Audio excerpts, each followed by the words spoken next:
Yes news में आप सभी दर्शकों का स्वागत है। मैं आपके साथ इलियास बड़ेखर।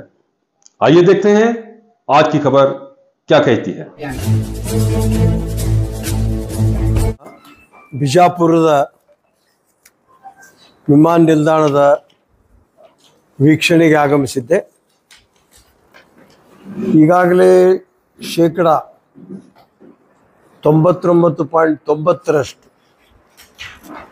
ಕಾಮಗಾರಿಗಳು ಪೂರ್ತಿಯಾಗಿವೆ. ಪ್ರಾಶಸ್ತ್ಯವಾದಂತಹ ಜಾಗದಲ್ಲಿ ದೂರವಾದರೂ ಕೂಡ 727 ಎಕರೆ ಪ್ರದೇಶದಲ್ಲಿ ಈ ನಿಲ್ದಾಣ 3 ಹಂತದ ಕಾಮಗಾರಿಗಳನ್ನು ಪೂರ್ತಿಗೊಳಿಸಿ ಈಗ ಉದ್ಘಾಟನೆಗೆ ಸಿದ್ಧವಾಗಿದೆ. ನೈಟ್ ಲ್ಯಾಂಡಿಂಗ್ ಅಷ್ಟು ಆ ಹಂತದ ಕಾಮಗಾರಿ ಪ್ರಗತಿಯಲ್ಲಿ ಬರ್ತದೆ.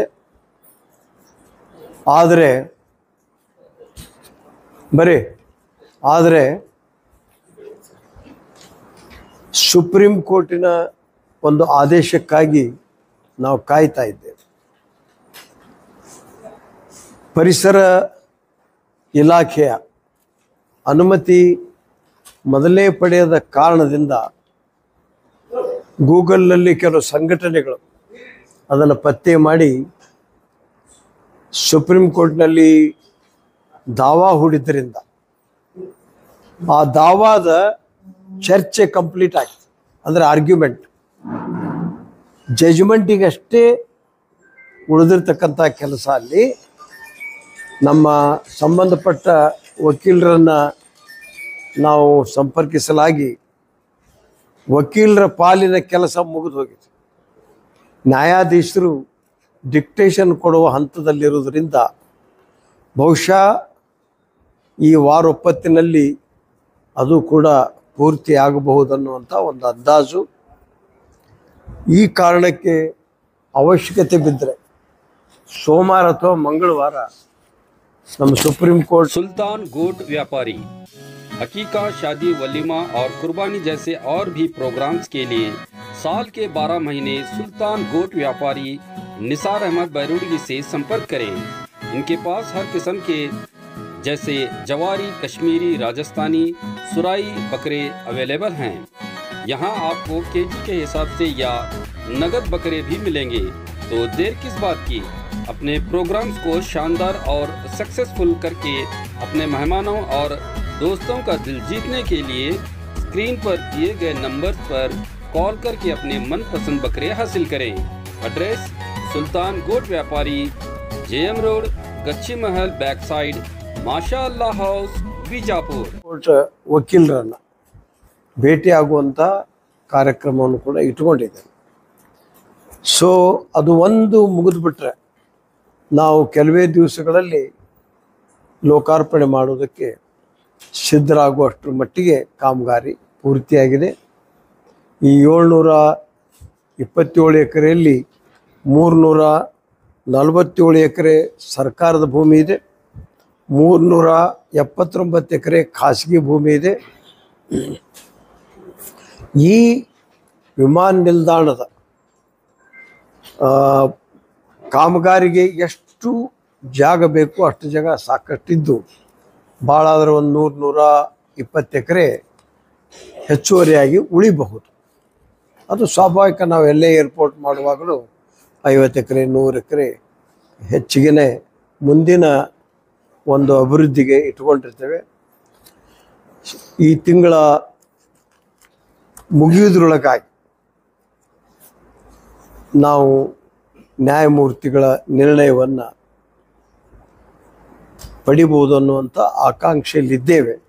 ಆದರೂ ಕೂಡ ಅದು ಆಡಳಿತಕ್ಕೆ ಸಂಬಂಧಪಡದೆ ಒಂದು ವ್ಯವಸ್ಥೆ ಆದದ್ದರಿಂದ ಅದನ್ನು ಅವರೇ ಮಾಡಬಹುದು ಅನ್ನುವಂಥ ನಿರೀಕ್ಷೆಯಲ್ಲಿದ್ದೇವೆ.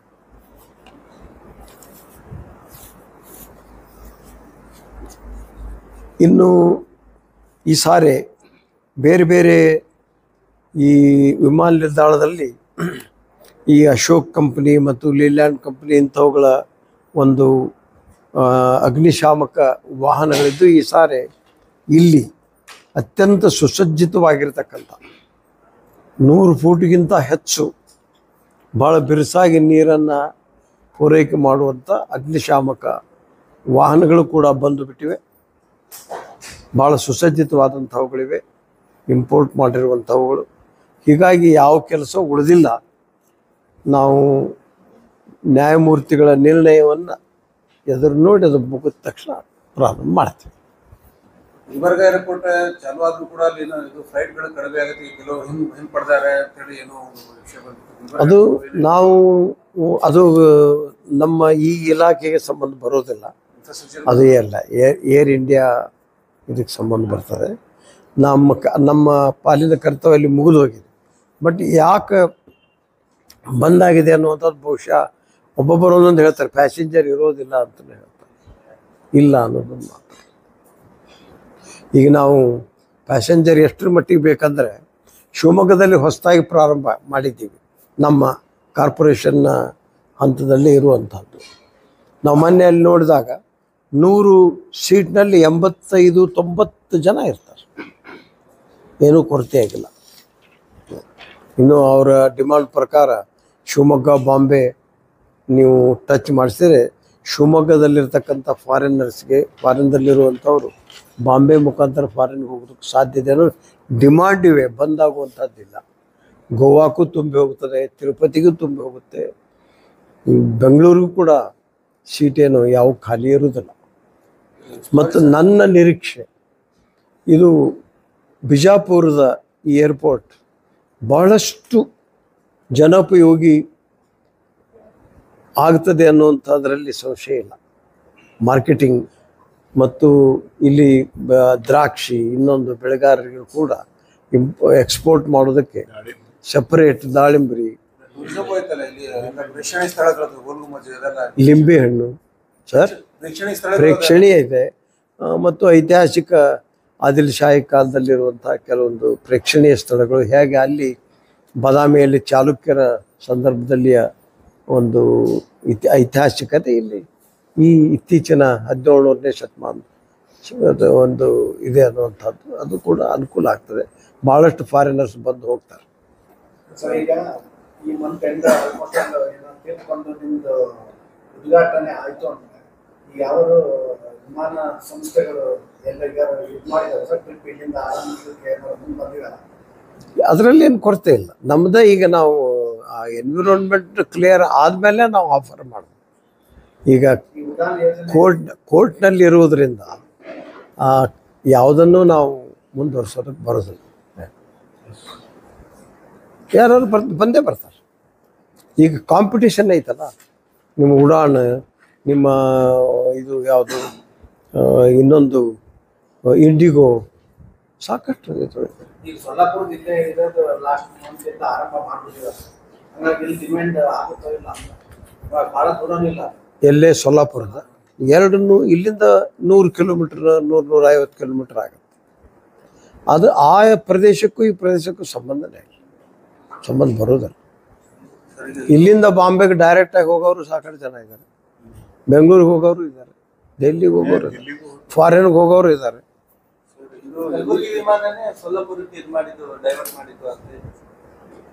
ಅಲ್ಲ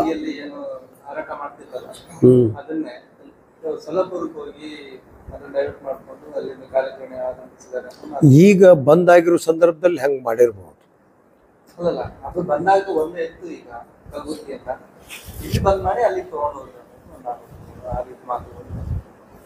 ಅದ್ರ ಬಗ್ಗೆ ಸಂಪೂರ್ಣ ವಿವರಣೆ ನನ್ನ ಹತ್ರ ಇಲ್ಲದೆ ಇರೋವಾಗ ಕೆಲವು ಅಥಾರಿಟೇಟಿವ್ ಸಂಬಂಧ ಬರ್ತವೆ. ಎಲ್ಲ ಯಾವುದಾಗಿಲ್ಲ. ನಮ್ಮ ರನ್ವೇ ರಸ್ತೆ ಆಗಿದೆ, ಆ ವಿಮಾನ ನಿಲ್ದಾಣಕ್ಕೆ ರಸ್ತೆ ಮುಗಿದಿದೆ. ಯಾವ ಕಾಮಗಾರಿ ಪೆಂಡಿಂಗ್ ಇಲ್ಲ. ಇಲ್ಲಾಂದ್ರೆ 99.90 ವರ್ಕ್ ಕಂಪ್ಲೀಟ್ ಆಗಿದೆ ಅಂತ ನಾವು ಹೆಂಗೆ ಹೇಳ್ತೀವಿ. ರನ್ವೇ ಮುಗಿದಿದೆ.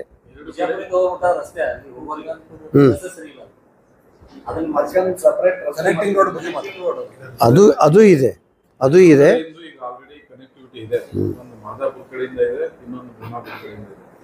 ಸೆಂಟರ್ನಲ್ಲಿ ಈಗಂತೂ ಅಲ್ಲಿ ಕಮ್ಯುನಿಕೇಶನ್ಗೆ ಏನು ಪ್ರಾಬ್ಲಮ್ ಇಲ್ಲ ಆಯ್ತಾ. ಈಗ ಡೆಡಿಕೇಟೆಡ್ ಲೈನ್ ಅಂತ ಈಗೇನು ನಮ್ದು ಏರ್ಪೋರ್ಟ್ಲಿಂದ ಬಂದು 4 ಲೈನ್ ಬರ್ತಾ ಇದೆಯಲ್ಲ, ಆ 4 ಲೈನ್ ಸ್ಟ್ರೇಟ್ ಆಗಿ NH ಕನೆಕ್ಟ್ ಮಾಡ್ತಕ್ಕಂಥದ್ದು ಈ ಸೆಕೆಂಡ್ ಫೇಸ್ ನಲ್ಲಿ ಶಾಂಕ್ಷನ್ ಆಗಿದೆ. ಆ ರೋಡ್ ಇದೆ, ಮಂಜೂರಾತಿ ಆಗಿದೆ. ಡೆಡಿಕೇಟೆಡ್ ಲೈನ್ ಇವೆಲ್ಲ ಆದ್ಮೇಲೆ ಪ್ರಾರಂಭ. ಸೊ ಅದನ್ನು ಕೂಡ ಭೂಸ್ವಾಧೀನ ಪ್ರಕ್ರಿಯೆಗೆ NH ಅಂದ್ರೆ ಯಾವ ಕಲಬುರಗಿ NH ಅಥವಾ ಈ Solapur Kalaburagi NH connectivity. Sir MB Patel ಇದಕ್ಕೆ ಇನ್ಫ್ರಾಸ್ಟ್ರಕ್ಚರ್ ಮಿನಿಸ್ಟರ್ ಇದ್ದಾರೆ. ಅವರು ಒಂದು ಲಾಸ್ಟ್ ಟೈಮ್ ಏನು ಹೇಳಿದಾಗ, ಈಗ ಎಲ್ಲವೂ ನಾವು ಸೆಟಪ್ ಮಾಡ್ತೀವಿ, ಏರ್ಪೋರ್ಟ್ ಸೆಟಪ್ ಮಾಡಿದ್ಮೇಲೆ ಅದಕ್ಕೆ ಸೆಂಟ್ರಲ್ ಗೌರ್ಮೆಂಟ್ ಅವರು ಮೇಂಟೈನ್ ಮಾಡಿಬಿಡ್ತಾರೆ. ಅದಕ್ಕೆ ಅವ್ರದಿಂದ ಮತ್ತು ಅವ್ರು ಫೀಸ್ ತಗೋತಾರೆ ರಾಜ್ಯ ಸರ್ಕಾರದಿಂದ ಮೇಂಟೆನೆನ್ಸ್. ಅದ್ರ ಬದಲಾಗಿ ನಾವು ರಾಜ್ಯ ಸರ್ಕಾರ ಇದನ್ನು ಮೇಂಟೈನ್ ಮಾಡ್ತೀವಿ, ಅದಕ್ಕೊಂದು ನಿರ್ಣಯ ಮಾಡಕ್ಕೆ ಪ್ಲಾನ್ ಮಾಡ್ತೀವಿ ಅಂತ ಏನೋ ಹೇಳಿದ್ರು. ಸಂಪುಟ ತೀರ್ಮಾನ ಇವೆಲ್ಲ ನಂತರ ಆಗುವಂತ ತೀರ್ಮಾನ. ಶಿವಮೊಗ್ಗ ಆಲ್ರೆಡಿ ಏರ್ಪೋರ್ಟ್ ಆಗೈತಿ, ಗುಲ್ಬರ್ಗ ಏರ್ಪೋರ್ಟ್ ಆಗೈತಿ. ಸೊ ಅದನ್ನ ಸರ್ಕಾರ ರಾಜ್ಯ ಸರ್ಕಾರ ಮೇಂಟೈನ್ ಮಾಡಬೇಕು ಅನ್ನೋಂಥ ಅದ್ರ ಬಗ್ಗೆ ಡಿಸಿಷನ್ ಆಗಿಲ್ಲ ಸರ್. ಏನಾದ್ರೆ ಅಗ್ರಿಮೆಂಟ್ ಅಲ್ಲಿ ಆಧಾರದ ಮೇಲೆ ಹೊಸ ಏರ್ಪೋರ್ಟ್ ಬಗ್ಗೆ ಏನ್ ಸರ್? ಬೆಂಗಳೂರಲ್ಲಿ ಹೊಸ ಏರ್ಪೋರ್ಟ್ ನಲ್ಲಿ ಈಗ ಬೆಂಗಳೂರಲ್ಲ, ಅದು ಇದು ಏರ್ ಇಂಡಿಯಾ ಇವೆಲ್ಲ ಸಂಬಂಧಪಟ್ಟಂತ ನಮಗೆ ಇಲ್ಲ. ಹಂಗೆ ಇಲಾಖೆ ಅಂತಂದ್ರೆ ನಮ್ಗೆ ಮೂಲ ಸೌಕರ್ಯವನ್ನ ಮಾಡಿಕೊಡುವುದು ನಮ್ಮ ಕಾರ್ಪೊರೇಷನ್ ಕೆಲಸ. ಈಗ ನಾಳೆ ತುಮಕೂರಲ್ಲೂ ಇನ್ನೊಂದು ವಿಮಾನ ನಿಲ್ದಾಣದ ತೀರ್ಮಾನ ಆದ್ಮೇಲೆ KIDB ಅವರು ಜಮೀನು ಇನ್ನೊಂದು ವಗೈರೆ ಎಲ್ಲ ಆದ್ಮೇಲೆ, ಅಥವಾ ಸರ್ಕಾರಿ ಜಮೀನಿದ್ದು ಆ ಜಮೀನನ್ನ ಅವರು ನಮಗೆ ವಹಿಸ್ಕೊಟ್ರೆ ನೀವು ಇದನ್ನ ಮೂಲಭೂತ ಸೌಕರ್ಯವನ್ನು ಒದಗಿಸಿ ಕೊಡಬೇಕು ಅನ್ನುವಂಥ ತೀರ್ಮಾನದ ಮೇಲೆ ನಮ್ಮ ಕೆಲಸ. ಹೊಸ ಪ್ರಪೋಸಲ್ಲಿ ಈಗ ಈ ಬಿಜಾಪುರ ತನಕ 90.90 ಕಂಪ್ಲೀಟ್ ಆದ್ರೆ ರಾಯಚೂರು ಈ ಕೆಲಸ ನಡೆದಿದೆ. ಏರ್ಪೋರ್ಟ್ ರಾಯಚೂರು ಏರ್ಪೋರ್ಟು ಈಗ 13% ಕಾಮಗಾರಿ ಕಂಪ್ಲೀಟ್ ಆಗಿದೆ, ಅಂದ್ರೆ ಹೊಸದದು. ಈ ಮಧ್ಯೆ ಮಳೆ, ದೀಪಾವಳಿ ಇಂಥವುಗಳಿದ್ದರಿಂದ ಸ್ವಲ್ಪ ಸ್ಲೋ ಇತ್ತು. ಮೊನ್ನೆ ರಾಯಚೂರಿಗೆ ಹೋಗಿನೂ ನಾನು ನೋಡ್ಕೊಂಡು ಬಂದೆ. ಈಗ 13-14% ವರ್ಕು ವೇಗದಲ್ಲಿ ಸಾಗ್ತಾ ಇದೆ. ಅದು ಕೂಡ ನಮ್ಮ ಕಾರ್ಪೊರೇಷನ್ ಅಂಡರ್ದಲ್ಲಿ. ಹಾಸನ ಏರ್ಪೋರ್ಟ್ ಇದೆ, ಹಾಸನದಲ್ಲಿಯೂ ಕೂಡ ಕೆಲಸ ಕಾಮಗಾರಿ ನಡೆದಿದೆ. ಸ್ವಲ್ಪ ದಿವಸದಲ್ಲಿ ಇದು ಕಂಪ್ಲೀಟ್ ಆಗುತ್ತೆ. ಚಿಕ್ಕಮಗಳೂರಲ್ಲಿ ಈ ಕೆಲಸವನ್ನು ನಾವು ಭೂ ಸ್ವಾಧೀನ ಖರೀದಿ ಅಥವಾ ಸ್ವಾಧೀನಪಡಿಸಿಕೊಳ್ಳುವಲ್ಲಿ ಅಲ್ಲಿ ಕೇವಲ ಈಗ ನಮಗೆ 39 ಎಕರೆ ಸಿಕ್ಕಿರೋದ್ರಿಂದ ಏರ್ ಸ್ಕ್ರಿಪ್ಟಿಗೆ ಕನಿಷ್ಠ 150 ಎಕರೆ ಬೇಕಾಗ್ತದೆ. ಚಿಕ್ಕಮಗಳೂರಲ್ಲಿ ಪ್ರಯತ್ನ ನಡೆಸಿದ್ದೇವೆ.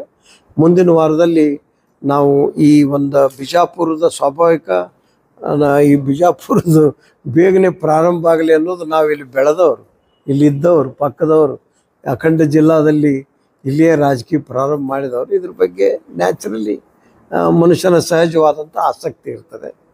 ಅದರ ಜೊತೆಗೆ ನನ್ನ ಮುಂದಿನ ಯೋಜನೆ ಬಾಗಲಕೋಟೆಯಲ್ಲೂ ಕೂಡ ಒಂದು ಏರ್ ಸ್ಕ್ರಿಪ್ಟ್ ಮಾಡಬೇಕು ಅನ್ನುವಂಥ ಉದ್ದೇಶ ಇದೆ. ಕಾರಣ 14 ಶುಗರ್ ಫ್ಯಾಕ್ಟ್ರಿಗಳಿವೆ, 4 ಮೆಡಿಕಲ್ ಕಾಲೇಜ್ ಇವೆ, 1 ತೋಟಗಾರಿಕೆ ಯೂನಿವರ್ಸಿಟಿ ಇದೆ. ಚಾಲುಕ್ಯರ ಕಾಲದ ಬದಾಮಿ, ಪಟ್ಟದಕಲ್ಲು, ಐಹೊಳೆ ಮತ್ತು ಕೂಡಲ ಸಂಗಮ, ಅದು ಇತ್ತೀಚೆಗೆ ಬಿಡಿ ಬಸವಣ್ಣವ್ರ ಕಾಲದಲ್ಲಿ, ಆ ಕಾಲದಲ್ಲಿರುವಂಥ ಐತಿಹಾಸಿಕ ಸ್ಥಳಗಳಿಗೆ ಭಾಳಷ್ಟು ಜನ ಪ್ರವಾಸಿಗರು ಬರ್ತಾರೆ. ಅಲ್ಲಿಯೂ ಕೂಡ ನಡೆದಿದೆ. ನಿನ್ನೆ ಜಿಲ್ಲಾಧಿಕಾರಿಗಳ ಭೇಟಿಯಾಗಿದ್ದೆ. ನಮಗೆ 150 ಎಕರೆ ಸರ್ಕಾರಿ ಭೂಮಿಯನ್ನು ಕೊಟ್ಟರೆ ಕೂಡಲೇ ನಾವು ಅದರ ಬಗ್ಗೆ ಕಾರ್ಯೋನ್ಮುಖರಾಗ್ತೀವಿ ಅಂತಕ್ಕಂಥ ಮಾತನ್ನು ಹೇಳಿದ್ದೆ. ಅದರ ಜೊತೆಗೆ ಈಗ ಹೆಚ್ಚಾಗಿ ದೊಡ್ಡ ದೊಡ್ಡ ಕೆಲಸ ಕಾರ್ಯಗಳನ್ನು ನಮ್ಮ ಈ ಕಾರ್ಪೊರೇಷನಿಂದ ಮಾಡಿದ್ದಾರೆ. ಏರ್ಪೋರ್ಟ್ ನಿರ್ಮಾಣ ಇರ್ಬೋದು, ಕೆಲವು ಕಡೆ ಬಿಲ್ಡಿಂಗ್ ಕಟ್ಟಿಸ್ಕೊಟ್ಟಿದ್ದೇವೆ. ಈಗ ನಾವಿರೋದು ಕೂಡ ಖನಿಜ ಭವನದಲ್ಲಿ ನಮ್ಮ ಕಚೇರಿ ಇದೆ.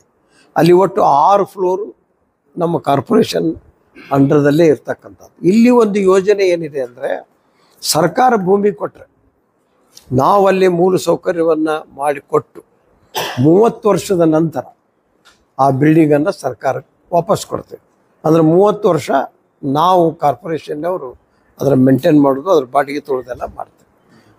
ಇದೇ ರೀತಿ ಒಂದು ಯೋಜನೆ ಹೇಳಿ ನನ್ನ ಆಲೋಚನೆ ಆಲ್ಮಟ್ಟಿಯಲ್ಲಿ ಸುಮಾರು 5-6 ಎಕರೆ ಜಮೀನನ್ನು KBJಲಿಂದ ಕೇಳಿ, ಒಮ್ಮೊಮ್ಮೆ ನಾವು ಹೋದಾಗ ನೀವು ನೋಡ್ತೀರಿ, ನಾವು ನೋಡ್ತೀವಿ, ಬಡ ವಿದ್ಯಾರ್ಥಿಗಳು, ಶಿಕ್ಷಕರು ಪ್ರತಿ ರವಿವಾರ ಎಲ್ಲ ಪ್ರವಾಸಿಗರು ಬರ್ತಾರೆ.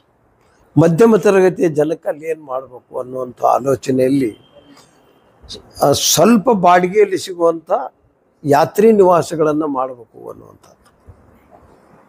ಅಲ್ಲಿ ಎಲ್ಲಿ ವಿಶೇಷವಾಗಿ ಆಲ್ಮಟ್ಟಿ. ಈ ವಿಷಯವಾಗಿ ನಾನು MB ಪಾಟೀಲ್ ಕೂಡ ಈ ವಿಷಯ ಮಾತಾಡಿದ್ದೇನೆ, ಕಾಂಟ್ಯಾಕ್ಟ್ ಮಾಡಿದ್ದೇನೆ. ಈ ವಾರ ಮಾತಾಡೋಣ ಅಂತ ಹೇಳಿದ್ದಾರೆ. ಈಗ ಐಹೊಳೆ, ಪಟ್ಟದಕಲ್ಲು, ಬದಾಮಿ ಇದು ಐತಿಹಾಸಿಕ ಸ್ಥಳವಾದ್ದರಿಂದ ಪ್ರವಾಸೋದ್ಯಮ ಇಲಾಖೆಯವ್ರನ್ನ ಶ್ರೀಮಾನ್ HK ಪಾಟೀಲ್ರವ್ರು ಭೇಟಿಯಾಗಿ ನಮಗೆ ಅಲ್ಲಲ್ಲಿ 2-2 ಎಕರೆ 3-3 ಎಕರೆ ಜಮೀನು ಕೊಡ್ರಿ. ಸಾಮಾನ್ಯ ಪ್ರವಾಸಿಗರು ಏನು ಬರ್ತಾರೆ, ಈಗ 2,000-3,000 ಬಾಡಿಗೆ ಕೊಡುವಂಥ ಕೆಲವು ಜನರಿಗೆ ಇರೋದಿಲ್ಲ. 800,000ದಲ್ಲಿ ಒಂದು ಡಬಲ್ ರೂಮ್ ಸಿಕ್ಕಿರಬೇಕು. ಆ ರೀತಿಯಾದಂಥ ಯೋಜನೆ ಹಾಕಿಕೊಳ್ಬೇಕಾದಂಥ ನಾವು ಈಗ ಅದನ್ನು ನಾನು ವಿಚಾರದಲ್ಲಿದ್ದೇನೆ. ಅವರನ್ನು ಜಮೀನು ಕೇಳಿದ್ದೇನೆ. ಅವರು ಈ 14-15ನೇ ತಾರೀಕಿಗೆ ಕೊಡೋಣ ಅಂತ ಹೇಳಿದ್ದಾರೆ. ಅವು ಸಿಕ್ಕು ಅಂದರೆ ಬದಾಮ್ಯಾಗ ಒಂದು ಯಾತ್ರಿ ನಿವಾಸ, ಪಟ್ಟದಕಲ್ಲಿನಲ್ಲಿ ಒಂದು ಯಾತ್ರಿ ನಿವಾಸ, ಐಹೊಳೆಯಲ್ಲಿ ಒಂದು ಯಾತ್ರಿ ನಿವಾಸ, 3 ಯಾತ್ರಿ ನಿವಾಸ ಮಾಡುವಂಥದ್ದು. ಅದರ ಜೊತೆಗೆ ನಮ್ಮ ಬಾಗಲಕೋಟೆ ಡೆವಲಪ್ಮೆಂಟ್ ಅಥಾರಿಟಿಯವ್ರಿಗೂ ಕೂಡ ನಮ್ಮ ಅಧ್ಯಕ್ಷರು ತೀರೋದ್ರಿಂದ ಜಿಲ್ಲಾಧಿಕಾರಿಗೆ ಮಾತಾಡಿದ್ದೇನೆ. ಅಲ್ಲಿ ಏನಂದ್ರೆ ನನ್ನ ವಿಚಾರ, ಈ medical college students, university students, ಈ ಜೆಂಟ್ಸ್ ಆರ್ ಲೇಡೀಸ್, ಈ 5 ಎಕರೆಯಲ್ಲಿ ಮೂಲಸೌಕರ್ಯದ ಈ ಅಭಿವೃದ್ಧಿ ಯೋಜನೆಯಲ್ಲಿ ಈ ನಿಮ್ಮ ಪೇಯಿಂಗ್ ಇರ್ತಾವಲ್ಲ, ಪಿ ಜಿ ಸೆಂಟರ್ಸ್ ಟೈಪು, ಒಂದೊಂದು ಲೇಡೀಸ್ಗೆ ಒಂದು 200-300 ರೂಮು, ಜೆಂಟ್ಸಿಗೆ, ಕೆಲವು ನೌಕರದಾರಿಗೂ ಕೂಡ ಬೇರೆ ಬೇರೆ ದೂರದಿಂದ ಬಂದಂಥವರಿಗೆ ಮನೆ ಮಾಡಿಕೊಂಡಿರುವಂಥದ್ದು ಒಂದು ಕಾಟಿಡ್ಕೊಂಡು ಆ ಯೋಜನೆಯನ್ನು ಕೂಡ ಹಾಕ್ಕೊಂಡಿದ್ದೇನೆ. ಈ ತಿಂಗಳಲ್ಲಿ ನಾವು ಅದನ್ನು ಕಾರ್ಯಗತ ಮಾಡುವಲ್ಲಿ ಸಂಪರ್ಕ ಮಾಡ್ತೇನೆ ಸಂಬಂಧಪಟ್ಟ ಮಂತ್ರಿ. ಹಾಸ್ಟೆಲ್ ಬಾಗಲಕೋಟೆ ಅವಕಾಶ ಸ್ಟೂಡೆಂಟ್ಗಳಿಗೆ ನೌಕರದಾರ. ಈಗ ಏನಾಗುತ್ತೆ, ಗದಗಿನವ್ರು ನೌಕರಿ ಮಾಡ್ತಾರೆ, ಧಾರವಾಡದವ್ರು ಮಾಡ್ತಾರೆ, ಬಿಜಾಪುರದವ್ರು, ಅವರಿಗೆ ಸಾಮಾನ್ಯವಾಗಿ ಅವರ ವೇತನಿಗೆ ಕೈಗೆಟುಕುವಂಥ ಒಂದು ವ್ಯವಸ್ಥೆ ಮಾಡೋದು. ಅದು 30 ವರ್ಷ ಆದಮೇಲೆ BTDದವರಿಗೆ ಆ ಬಿಲ್ಡಿಂಗ್ ಬಿಟ್ಟು ಕೊಟ್ಟರು. ಇಲ್ಲ, ಎಲ್ಲೆಲ್ಲಿ ಡಿಮಾಂಡ್ ಇದ್ರ ಮಾಡ್ತಾರೆ ಅವ್ರನ್ನ ಮಾಡ್ತೀವಿ. ನಮಗೆ ಎದ್ರದ್ದು ಕೊರತೆ ಇಲ್ಲ. ಬಿಜಾಪುರಲ್ಲೂ ಮಾಡ್ಬೋದು. ಇಲ್ಲಿ ಮೆಡಿಕಲ್ ಕಾಲೇಜ್ ಇವೆ, ಸಾಕಷ್ಟು ಇಂಜಿನಿಯರಿಂಗ್ ಕಾಲೇಜ್ ಇವೆ, ಡೆಂಟಲ್ ಕಾಲೇಜ್ ಇವೆ. ಆಲಿಮಟ್ಟಿಗೆ ರೀ ಅದೇನು ಟೂರಿಸಮ್ದವ್ರದ್ದು, ನಮ್ದಲ್ಲ ಟೂರಿಸಮ್ದವ್ರೆ. ಬಹುಶಃ ಜಾಗ KBJಲಿರ್ಬೇಕು ಏನೋ ಗೊತ್ತಿಲ್ಲ. ಬಟ್ ಅದು ನೀವು ಮಯೂರ ಟೂರಿಸಮ್ ಅದೇ ಮ್ಯಾಲೆ ಗುಡ್ಡದ ಮ್ಯಾಗ ಐತಿ, ಅದೇ ಟೂರಿಸಮ್ ಡಿಪಾರ್ಟ್ಮೆಂಟ್. ಅವೆಲ್ಲ ಕಾಸ್ಟ್ಲಿ ಆಗ್ತವೆ, ಸಾಮಾನ್ಯರಿಗೆ ಕೈಗೆಟುಕೋದಿಲ್ಲ. ಅದು ಊಟ, ನಮ್ಮ ರೂಮ್ ರೆಂಟ್ ಜಾಸ್ತಿ ಇರ್ತದೆ. ಒಂದು ಇದಕ್ಕೆ ಇರಾಕ್ ಬಂದಿರ್ತಾರೆ ಪಾಪ. ನಮ್ಮ ಮನೆಗೆ ಅಲ್ಲಿ ನಾನು ಭಾಳ ವರ್ಷದಿಂದ ಫುಟ್ಪಾತ್ನಲ್ಲಿ ಟೀಚರ್ಗಳು ಮಕ್ಕಳು ಕರ್ಕೊಂಡು ಮಲ್ಕೊಳ್ಳೋದು ನೋಡಿ. ನನಗೆ ಅಲ್ಲಿ ಪ್ರಾಥಮಿಕ ಶಾಲೆ ಅಸೋಸಿಯೇಷನ್ ಅಧ್ಯಕ್ಷ ಭೇಟಿಯಾಗಿದ್ರು, ನುಗ್ಗುಲಿ ಅಂತ. ಸರ್ ಹಿಂಗಿದೆ, ಇಂಥಲ್ಲಿ ಏನಾರು ಮಾಡಿರಿ ಅಂದ್ರೆ ಅದನ್ನು ಅಂಥವನ್ನು ಬರೀ ಏರ್ಪೋರ್ಟ್ ಕಟ್ಟೋದು ಸಾವುಕಾರದಂತಲ್ಲ, ಇಂಥವುಗಳಿಗೂ ನಮ್ಮ ಕಾರ್ಪೊರೇಷನ್ ಬಳಕೆ ಮಾಡುವಂಥದ್ದು. ಹಾಂ,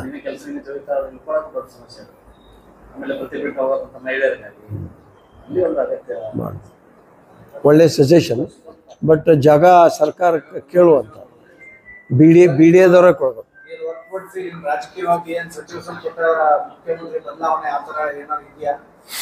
ನಾನು ಹೈಕಮಾಂಡಲ್ಲೂ ಇಲ್ಲ, ಇಲ್ಲಿ ಸಂಪುಟದಲ್ಲಿಯೂ ಇಲ್ಲ. ಹಿರಿಯರು ಈಗ ಒಂದು ಕೊಟ್ಟು ಕೆಲಸ ಮಾಡ್ತಾ ಇದ್ದೀನಿ. ಇನ್ನು ಬಾಗಲಕೋಟೆ ಜಿಲ್ಲಾ ಕಾಂಗ್ರೆಸ್ ಅಧ್ಯಕ್ಷ ಇದ್ದೀನಿ, ಆ ಕೆಲಸದಲ್ಲಿ ಇದ್ದೇನೆ.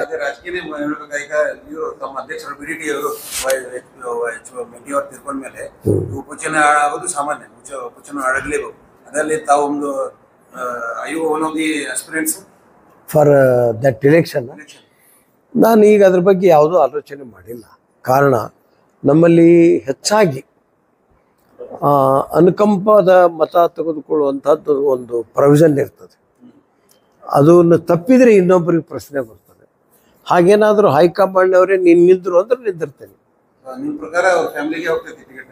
ಹೆಚ್ಚು ಕಡಿಮೆ ಮೊದಲಿಂದ ನೋಡ್ಕೊಂತ ಬರ್ರಿ. ಹಂಗೆ ನಮ್ಮ ಮನೆಗೂ ಬಂದಿತ್ತು. ನಮ್ಮ ಪಾಪಾರ MLA ಇದ್ದಾಗ ತೀರ್ಕೊಂಡಿದ್ರು.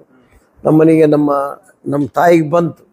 ಆಕಿ ಅವರು ಲಿಂಗ ಪೂಜಾದ ಜನ ಇಲ್ಲಪ್ಪ, ನಾನು ಬರೀ ಪೂಜಾ ಪುರಾಣ ಓದ್ಕೊಂತ ಇರುವಂಥ ಹೆಣ್ಮಕ್ಳು ಇದು ಆಗೋದಿಲ್ಲ, ನೀವು ಯಾರಿಗಾರ ಕೊಡ್ರಿ, ಹಂಗಿರ್ತದೆ. Thank you sir.